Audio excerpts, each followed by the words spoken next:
corner de la partie, et Teugels.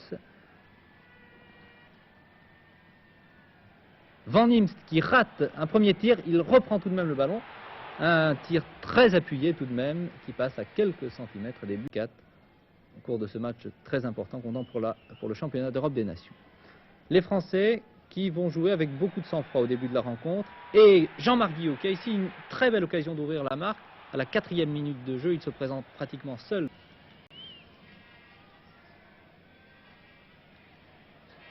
Toujours Van Imst qui donne un très bon ballon à Van Moer. Van Moer pour Martens qui arrive comme un bolide. Et c'est à la 11e minute le premier but de cette rencontre. Remarquable. Van Imst qui a servi Van Moer. Van Moer a vu sur la gauche l'arrière Martens démarqué. Un tir très puissant qui trompe Baratelli. C'est le premier but de la rencontre et l'équipe de Belgique prend donc l'avantage. Guillou qui donne à son capitaine. Guillou n'est pas attaqué pour l'instant. Très bonne ouverture pour Christian Coste qui part à la limite de hors-jeu. Regardez bien Coste, du pied gauche. Peut tromper Piot, le gardien belge. Et c'est l'égalisation à la 16e minute de jeu. Vous voyez donc la réaction de l'équipe de France qui, après ce but de retard, n'a pas du tout fléchi. Elle a su réagir. Et ce but de Coste, que l'on peut surnommer Monsieur un but par match, puisque contre la Pologne, il avait Van der Elst devant Adams. Et c'est un très joli tir de Verheyen. Vous le voyez, le mur français, tous les joueurs français sont pratiquement en défense. Tir très appuyé, Baratelli est obligé de s'y prendre à 2 fois pour récupérer ce ballon. C'est encore Verheyen qui a décoché ce tir de 25 mètres. Lambert.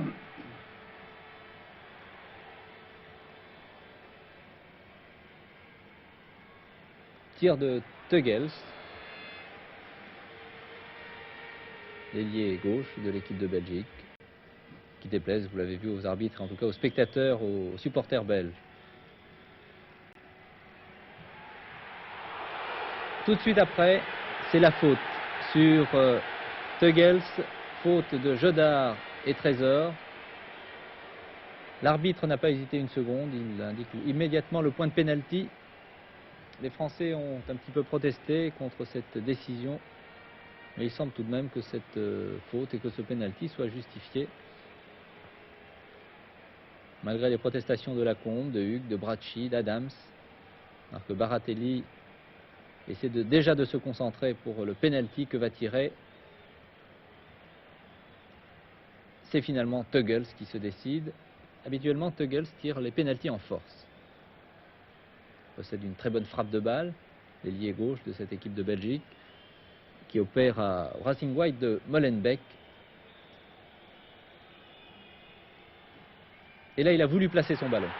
Il a voulu placer le ballon à droite de Baratelli qui s'est fort bien détendu. Il n'a pas là. Lacombe. Regardez Lacombe, un remarquable crochet, un deuxième, et bien placé. Extraordinaire ce que fait Bernard Lacombe. Il tente de lever. Il a vu le gardien Piot s'avancer. Lacombe qui perd le ballon une première fois. Le ballon revient alors que Bracci aurait pu dégager. Et c'est Lacombe qui va tenter de dégager, mais pour un adversaire. Et c'est le deuxième but. Le deuxième but pour l'équipe de Belgique, but réussi par Van der Elst, l'ailier droit. Un très joli but d'ailleurs. Là, on peut dire que la défense française et Bernard Lacombe en particulier n'a pas été très heureux. Bracci également aurait pu dégager au lieu de remettre le ballon derrière lui. Dans ces conditions, alors qu'il reste un quart d'heure à jouer, il ne faut pas faire de finesse. On ne doit pas être aussi décontracté dans un match aussi important. Et l'équipe de Belgique prend donc l'avantage. Peut-être pas été très aidé par son milieu de terrain. Vous voyez Adams qui a peut-être hésité. Et c'est encore une fois Teugels, l'ailier, qui a une fort belle occasion. Mais vous voyez son tir, le ballon passe en tout cas juste à 1 mètre environ. Début de Baratelli, encore une. Vous voyez les interventions de la défense française. Voilà, c'en est fini avec ce match. Fort bien arbitré par l'Anglais.